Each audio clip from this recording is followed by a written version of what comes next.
ตับหมูพี่น้องเลยเนาะตับหมูอันนี้เลย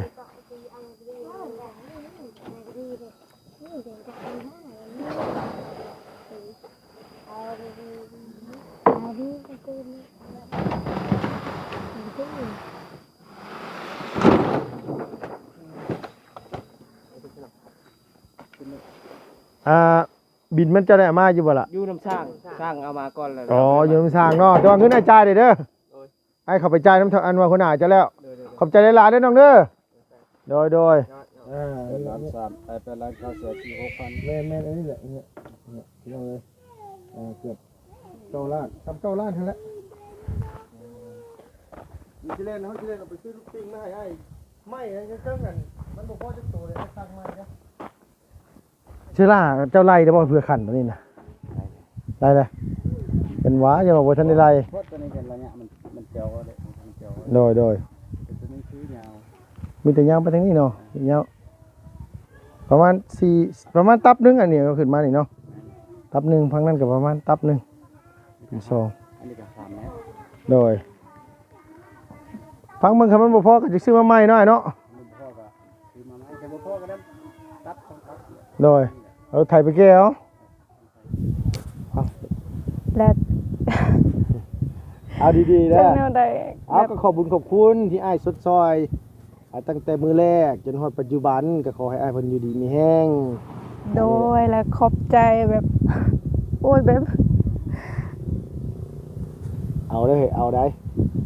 เอาตั้งใจขอบใจบ่ใหญ่ใจดีเด้อมาช่วยน้องขอบใจละลายเฮ็ดเฮือนขอให้อ้ายสุขภาพแข็งแรงเด้อขอให้อ้ายเฮ็ดสิ่งใดให้มันได้สิ่งนั้นเด้อขอให้เฮงๆรวยๆเด้ออยู่มา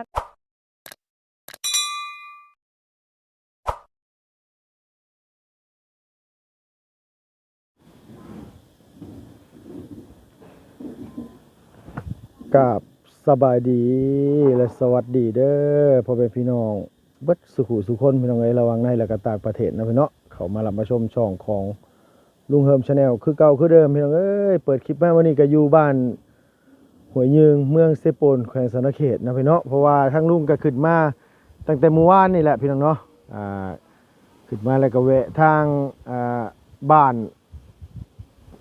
เทิมน้อยเทิมใหญ่พี่น้องก็แวะหาทางอีหล่าพรเฮาก็ขึ้นมาพี่ก็ค่อยคำลงแรงมืดเลยก็เลยบริเวณเข้ามาพี่น้องตอนเช้ามื้อเช้านี่ก็ทางไอ้สร้างเฮ็ดเฮือนของน้องคำแม่อย่างเดียวเฮาเพิ่นก็โทรหาลุงว่าอยากได้ไม้เชล่าและสังกะสีโลซิ่งซั่นว่าลุงก็เลยสั่งมาให้เพิ่นเบิดทั้งหมดทั้งเบิดนี่มันตกอยู่8,900,000กับ46,000กีบพี่น้องเอ้ยโอ้ยเนาะพี่เนาะจังได๋ลุงก็ต้องกราบอนุโมทนาบุญนำเด้อไอ้ใหญ่ใจดีเฮาที่เพิ่นได้สดได้ซอยได้นี่แหละพี่น้องเนาะเฮ็ดเทือนที่ซ่านให้ทั้งสาวค่ำแม่หากเดียงเดียวเฮาเนาะพี่เนาะเอาขอให้อ้ายมีแต่ความสุขกายสบายใจเด้อขอให้อ้ายประสบความสำเร็จในหน้าที่การงานเฮ็ดบุญเฮ็ดกุศลหยังก็ขอให้บุญกุศลที่อ้ายเฮ็ดได้ทำไปปกปักรักษาคุ้มครองเงินซ่านอ้ายขอให้เจริญขึ้นขอให้สุขภาพพลามัยแข็งแรงขึ้นอ้ายเด้อขอบบุญขอบคุณหลายๆพี่น้อง FC ผู้ใหญ่ใจดีเนาะพี่น้องเนาะเอากราบทักทายเด้อพี่น้องเด้อพี่น้องทางฝั่งไทยแล้วก็อยู่ทางต่างประเทศเบิดสุขุสุคนเข้ามารับมาชมช่องของลุงเฮิมพี่น้องเอ้ยขึ้นมามื้อนี้ก็ลงคลิปซ่าแน่พี่น้องเอ้ยเพราะว่าลุงเมื่อคืนนี่ปู๊พี่น้องเอ้ยเนาะว่าสิขึ้นไปถ่ายทางประตูอาเลียประตู7 ปีเฮาก็เลยบ่ได้ถ่ายก็เลยกลับลงมาฮอดพี่ก็เพื่อกินข้าวกินน้ำก็เลยมาสวยแน่พี่น้องเอ้ยโดยมีแต่ว่านี่แหละพี่น้องเนาะทนายสร้างเพิ่นไปสั่งมาเรียบร้อยแล้ว บ่รู้ว่าเพิ่นได้มาจักตับบ่รู้ว่าเพิ่นได้มาอันว่าเท่าใดเพิ่นคิดเพิ่นไล่ให้เลยเพิ่นไปสั่งไว้แล้วก็มีแต่ลุงไปจ่ายเงินเองเนาะพี่เนาะโดยขอบคุณขอบคุณหลายๆพี่น้อง FC ที่คอมเมนต์เข้ามาหาทางน้องแถวเฮาอีหลาน้อยน้องสาวของสาวพรเฮาหั่นแหละพี่น้องเอ้ยให้ความสนใจน้องเพิ่นหลายคู่หลายคนเนาะเป็นตาลุโตนศาสตร์พี่น้องเนาะขอบคุณเพิ่นชั้นของอีหลาพรเพิ่นก็ได้หวังว่าอีหลาเพิ่นสิมีผู้ใหญ่อยากสดจากซอยอยากเฮ็ดบุญเฮ็ดกุศลนำน้องเพิ่นก็อนุโมทนาบุญนำพี่น้องเอ้ยเฮ็ดมื้อนี้เพื่อศาสนาเด้อพี่น้องเด้อบางเทื่อก็ คนเฮาเนาะพี่เนาะลวงลับไปแล้วจักสิไปพ้ออีหยังเอ้ามีเดี๋ยวให้บุญไว้หลายๆพี่น้องเอ้ยไปพี่น้องเนาะโดย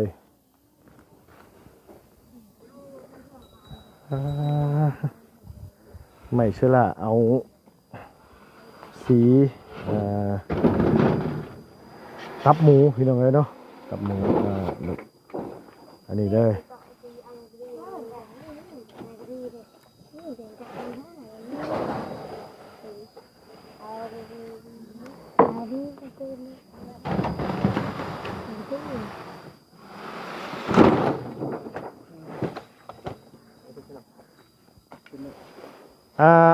บินมันจะได้มาอยู่บ่ล่ะ อยู่น้ำช่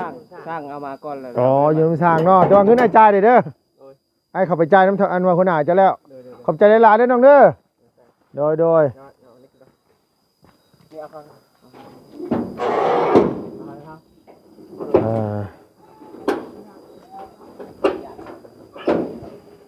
ข้าเจ้ามันซ่อนกันลายเลยข้าเจ้าบ่ได้ยับมันฮักดอกเนาะบ่ฮักคันล่ำแพนนี่บ่เหลือเนาะคันเดือล่ำแพนนี่บ่เหลือได้เนาะเหยียบบาทเดียว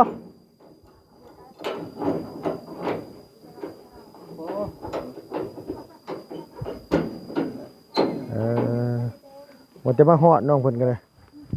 สังกะสีนี่สร้างมานี่แน่เจ้าเอาสบายดีเด้อน้องเด้อโดยเอาสีเพิ่นเอาสีหยังนี่เปิดเบิ่งดูฮะสีตับหมูบ่โอ้ตับหมูอ่อนออกส้มๆแดงๆเนาะ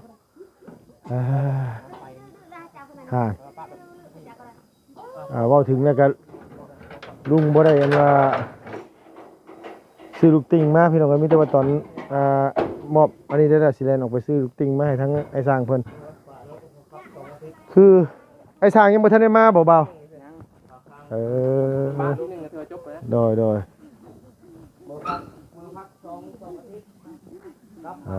เพิ่นใส่ลูกติ่งยังเหลือประมาณ2มัดเนาะคิดว่าเนาะแม่นบ่ล่ะพี่น้องเอ้ยเบิ่งสวัสดีเด้อครับเด้อโดยขอบใจหลายๆเด้อทางน้องเพิ่นมาส่งสังกะสีพี่น้องเอ้ยคือครบเบิดแล้วบ่ว่าไม้นะไม้กันว่าพวกยาเส้นยังครบเลยบ่ขาดจักโตจังว่าให้ช่างเพิ่นไล่เบิ่งถ่ายช่างมาก่อนไม่ตัวยังอันว่าอันนี้ยังบ่ทันได้ครบเนาะมีแต่ให้สร้างแล้วสร้างมาใหม่เท่านั้นแหละเพราะว่าตัวกลางก็ท่านได้เดินแล้วว่ะตัวกลางคันห้องคัน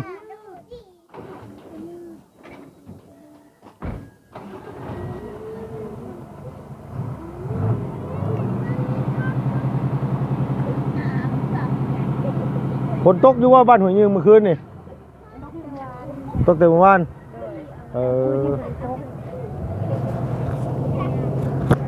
ไม่เห็น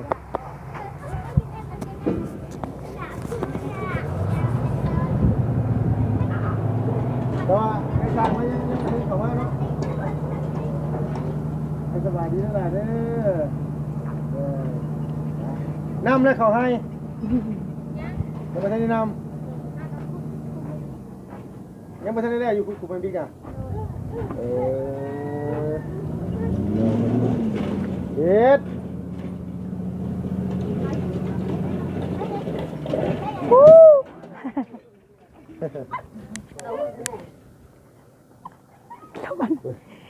เหยียบแห้งขนาดเลยเนาะดุงน้องแล้วเนาะโอ้ยเราดูพี่มุนมาแล้วนะงั้นบุท่านขึ้นไปบางที่เชื่อเลยพี่น้องขึ้นมาพี่เพื่อ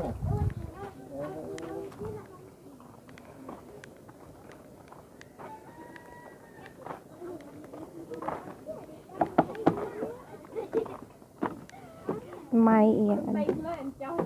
เป็นยังไงตี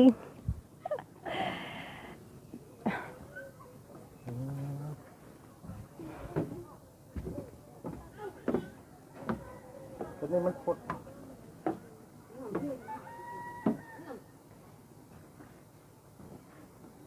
ต้องให้เป็นปะใส่บอลปัดใส่เนาะอยู่ที่ฝั่งไม้เนาะมันยังเส้นฝั่งนี้มันเบาๆ เป็นฝั่งนี้นี่เป็นฝั่งนี้เนาะให้ขันกลางนี้เดี๋ยวจะใส่ฝั่งนี้น้ำหน้าเนาะหน้านี่ยังพอชิบปลายเพิ่งไปได้เพิ่งอะไรนี่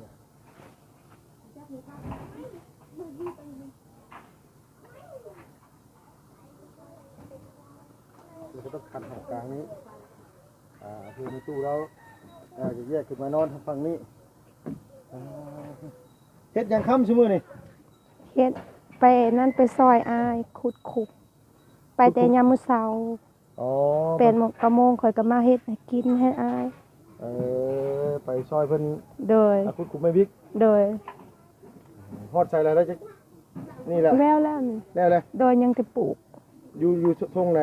ทงนี้เด็กนี่ ตอนอายแนมไปก็เห็นนั่นผักนั่นให้เด้ผักมิกเนี่ยโดย ฟังได้บ่ โดยน้อย บ่แม่นว่าไปขุดอยู่พุ่นบ่แม่นอยู่บ้านนั่นว่า ๆโดย บ่แม่นบ้านห้วยจัง โดยวันบันสแกงนะ บ้านสิแกงบ้าน ยังน้องบ่ทันได้ไป อยู่พุ่นก็เฮ็ดคือกันบ่แม่นบิ๊กอ่ะ โดยเฮ็ดและอายเราเฮ็ดน้องก็เลยไปซอยเขา โดยบ่แม่นอ้ายแล้วสิได้สั่งไม้มาอีกบ่จักบ่เบา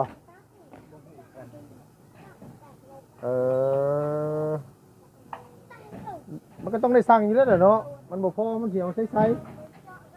อันนี้เพิ่นอาจจะเอาลงประมาณนี้แม่นบ่น้ำสาบใส่ขึ้นมา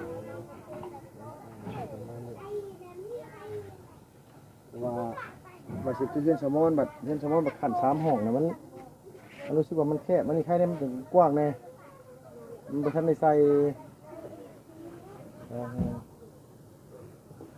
ไม่ใช่ล่ะสิทันได้มุงสังกะสีแต่ชวนเทิงนี่ครบเบิดเลยบ่อ๋อน่ะ5 คูณ 10นี่เหลือตัวนึง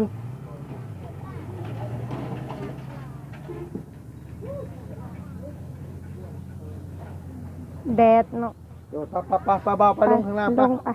ไปเด้อ ฮอนแดดพี่น้องเอ้ย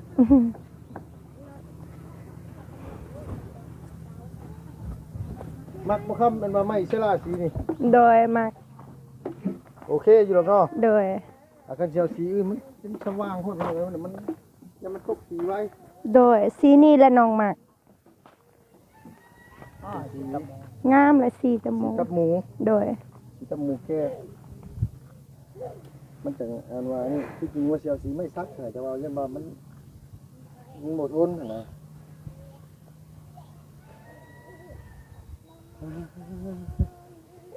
มันยังห้อยยังสั่นเลย รถนั่นเด้ รถเมื่อกี้นี่บ่ โดยขับแล่นไปไกลหลาย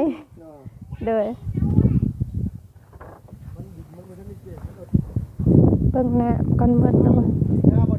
โดยคาและนั่นอยู่ลุมน่ะยังบ่น้ำนะยังลายบ่ยาดิ มาแล้ว ทางใช้เป็นตาดำชอบ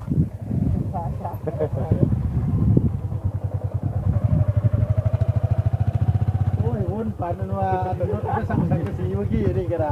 น่าค่ายอีกสิยากอีกแล้วไอ้สั่งเลยทอดดีๆเลยพี่น้องเอ้ย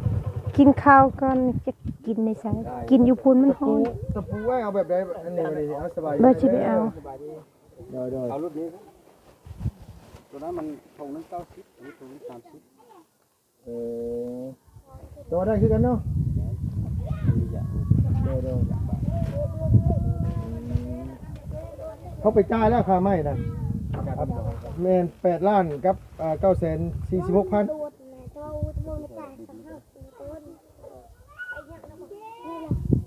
พ่อว่าจะปูจะทุกจะเอามา 5ถุง นี่พ่อดอก บ่พอกับมันจะขอย่อจังนั่นแหละล้าน3 8ล้าน946,000 แม่นอันนี้แหละเนี่ยพี่น้องเลยเกือบ9 ล้านทำ9 ล้านทั้งนั้นมีที่เล่นนะเขาที่เล่นเอาไปซื้อลูกปิ้งมาให้ไม่ไอ้เจ้ากันมันบอกพ่อจะโตเลยสั่งมาเนี่ย โดย ได้ยังให้สร้างกินมื้อนี้ต้มหน่อไม้เอาบ่เล่าเข้ามาแล้วบ่มื้อนี้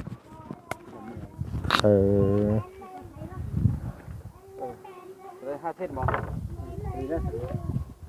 ส้น2 เมตร6 อันนี้ยังไม่เฮ็ดยังไม่ตัวนี้นาย แค่มาดิ อ๋อโดย เสาแค่มันบ่เฮาเจาะสายได้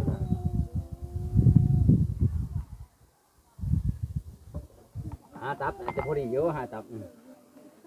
บ่แม่น50โต๊ะ50แผ่น 10 ตับ 10ตับ ตับแผ่นเลย โดยตับละ5แผ่นไม้4เม็ดเอาเลือกสีก็เลือกงามขนาดเนาะไม้อันนี้เนาะโดยสีเอิ้นสียังไงสีตับหมูอ่อนบ่ จมูกอ่อนแต่มันโตมันแก่มันจะเข้มกว่านี้ โดยมันสิออกสีนี่เนาะ เฮิรนน้ำมอนเข้มกว่านี้หน่อยนึง โดยให้น้ำมันเข้มกว่านี้นิดนึง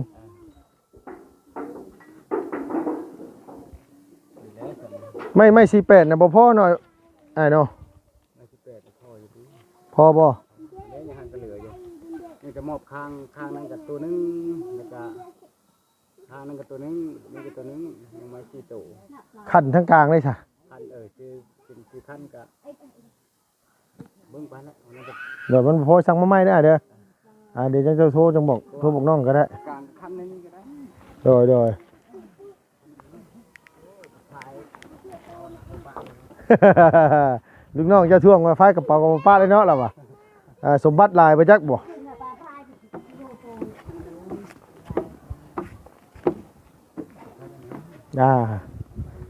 โดยแต่ว่าไม่ชื่อล่าเจ้าไล่ได้บ่เพื่อขันตัวนี้นะไล่เลยเป็นหว้าอย่าบอกว่าท่านได้ไล่ เพราะตัวนี้เป็นระยะมันเจียวเลยมันเจียว โดย ตัวนี้คือยาว มีแต่ยาวไปทางนี้เนาะยาวประมาณประมาณตับหนึงอันนี้ก็ขึ้นมานี่เนาะตับหนึงพังนั้นก็ประมาณตับหนึงเป็น2 อันนี้ก็3 เมตร โดยพังเบิ่งคันมันบ่พอก็จะซื้อมาใหม่หน่อยเนาะ มันพ่อก็คือมาไหมแต่พ่อก็ได้ตับของตับ โดยเอาไถไปแก้วทุกคนแท้นี่ ทำมาหลายครับเดี๋ยวมันเกินครับ โดยเฮ็ดเวียกไว้ว่าเอานอนสิบ่ได้คิดจะมุงก่อนมาหรือว่าจะอันว่าสิเข้าพาก่อนบ่ เขาพาก่อนแล้วมันสบายมึงมันสบายเขาพา คันว่ามุงได้แล้วเข้าพายากเนาะ อันนี้แค่เขาบริเขาพาขึ้นไปเยียบขึ้นไปเลย โดยคันว่าขันแล้วก็สิหลังใหญ่อยู่ได้นี่เฮาว่าเนาะขันเรียบร้อยก็สิหลังใหญ่ซ้ำกับเพื่อนสมอนน่ะเพิ่นเลย ก็ทำกันทั้งนั้น ซ้ำกันทุกอย่างซ้ำกันหมดเลยแต่ว่าเพื่อนนางมอนแบบว่าเบิ่งคือเสามันน้อยแต่มันเบิ่งน่ะคือใหญ่กว่านี้เนาะ นั่นแหละอันนี้เสามันใหญ่ เสามันใหญ่นี่นะเบิ่งแล้วมัน เสาก็มีนี่ หน้าเสาหน้า19 เสาน้อยหน้า17 น้อยสุดหน้า17ซ้ำนี้ก็พออยู่เลยเนาะไอ้ว่านเนาะจะว่าบ่ไอ้เดืออะไรซ้ำนี้ก็ได้เบาบ้านอยู่เฮือนน่ะใหญ่อยู่บ่อยู่อันเฮือนอยู่บ้านน่ะ น้อยบ่ฮอดสำนี้ เออ กำลังนี่แหละ สำหลังนี่ข่อยไปมื้อนั้นข่อยบ่ได้แวะซะเฮือนเจ้าหั่นเนาะข่อยบ่เลยไปซะตอนแรกว่าสิว่ากลับมาเลยสิแวะว่ะไปได้ชุมื้อนี่ทางเข้ายากอยู่บ่ ก็บ่ได้ยากปานใด ก็คือเก่าปานนั้นเนาะแตกต่างเล็กน้อยเนาะผู้นายเอ้ยไปเพิ่นไปย่อเข้าไปกินข้าวไป ไปติ๊กวะ เฮาก็บ่ได้ซื้อเอ็มร้อยมาเลยได้นี่นะฟ้าวแลนจุดจาดมาเลยกาแฟอีหยังก็บ่ได้ซื้อมาเลยพี่น้องเอ้ยมื้อนี้โดยประมาณ2 มัดบ่ได้ คือมันนี่เพราะว่าอันนี้มันก็ต้องดูแม่น 8นี่ โดย ใส่ละอันนี้ 8เอาตัว เลยต้องตัว2ตัวแล้ว แม่นเดี๋ยวพักทางนี้อีกนี่เนาะ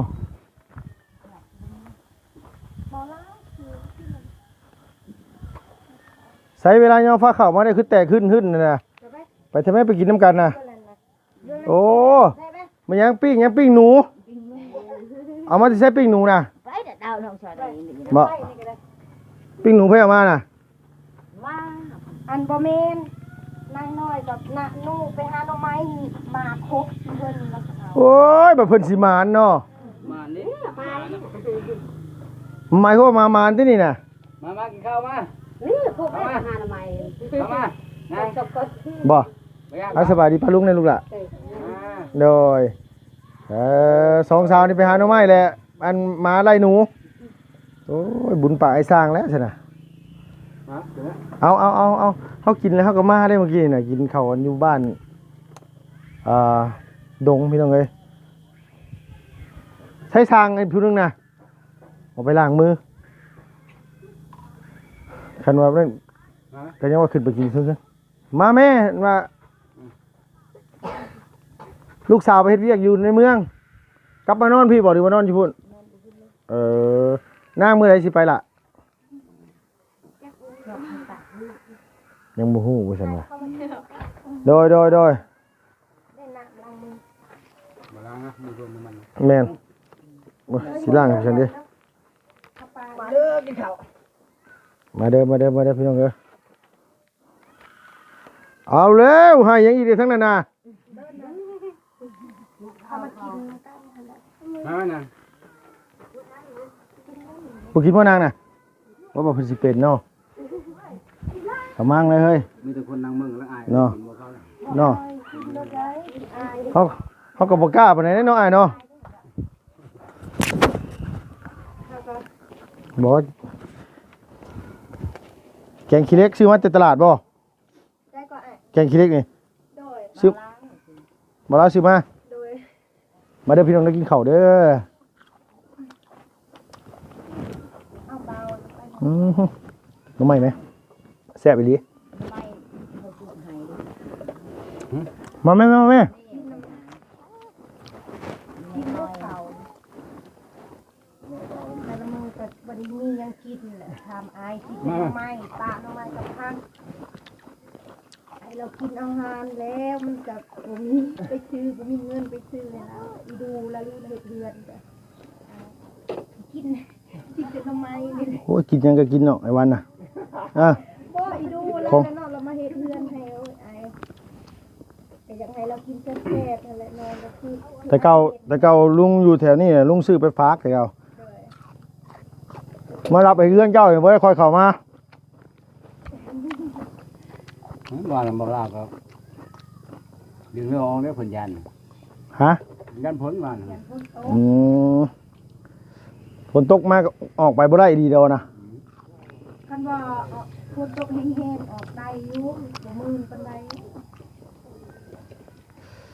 โอ้หนูพุกได้นี่เนาะ ลูกฟุกและตัวบักใหญ่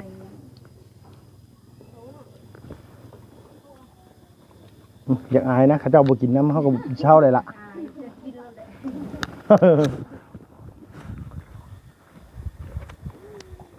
เรื่องสะพานนาจางไหมเนี่ย ฮะ จางจะได้เรื่องเรื่องนี้ไก่ก็เราพวกเขาให้เมื่อแก่เครื่องไป ใช้สร้างนี่อ๋อตู้ เมื่อเขาบัง บ้านเพิ่นอยู่ผาบางหมู่แต่ที่อยู่กันนี่อยู่พุ่นก็ดีกันนี่ได้สร้างเอ้ยมันหาไม้อีกทั้งนั้นก็ได้อยู่หรอวะไม้บึดนะเนาะว่าที่สิมีคนเฮ็ดให้บ่เฮือนเจ้าก็บ่ได้มีบ่ซะเฮือนน่ะ เอ้ามีวันนี้ มุงสังกะสีหรือมุงหญ้า สังกะสี สังกะสี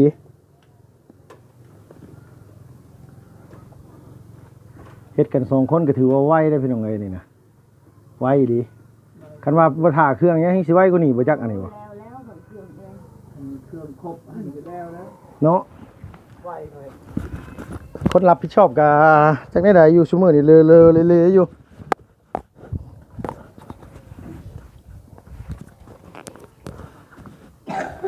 พยานเนาะเครื่องมาคม อันนี้ดิมีแต่ว่าเฮาสิเล่นออกไปซื้อกันว่า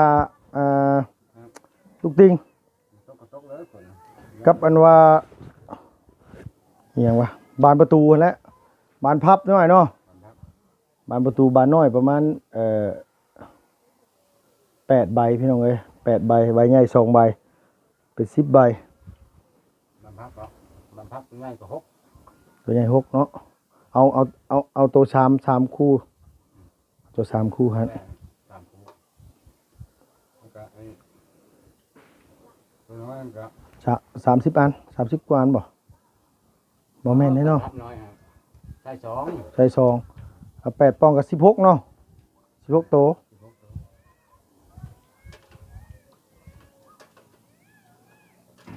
ลูกล็อกนั้น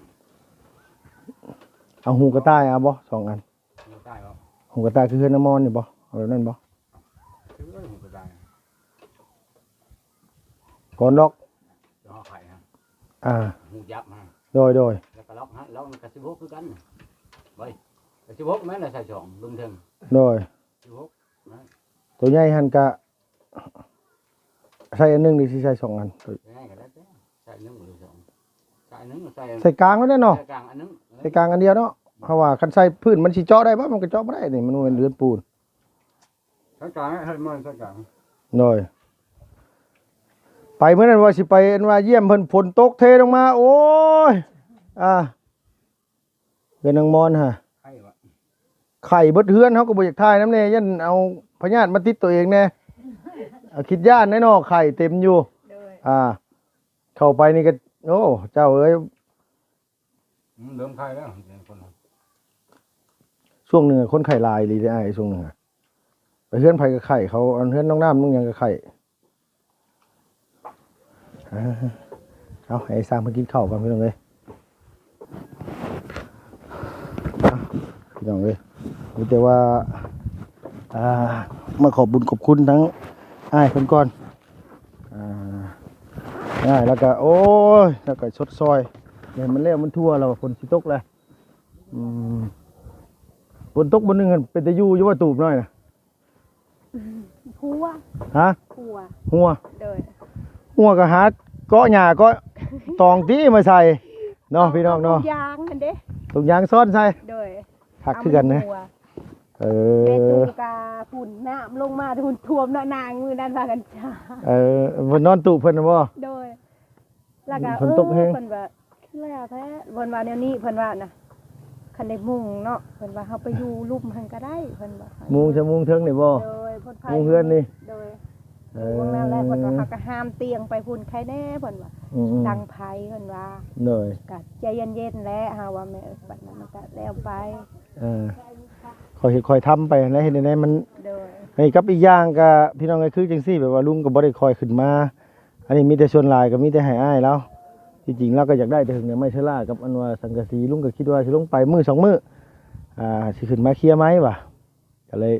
มื้อนี้ได้ขึ้นมาเฮ็ดให้มันอันนี้ละนี่เดี๋ยวไปซื้อลูกปิ้งเนี่ยก็ซื้อบานประตูบานพับมาติดตั้งให้ทาง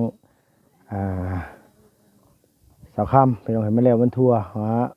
มื้อขึ้นบ่ต้องขึ้นยากขึ้นช้าได้ขึ้นธรรมดาขึ้นง่ายๆด้วยน้องเอ้ย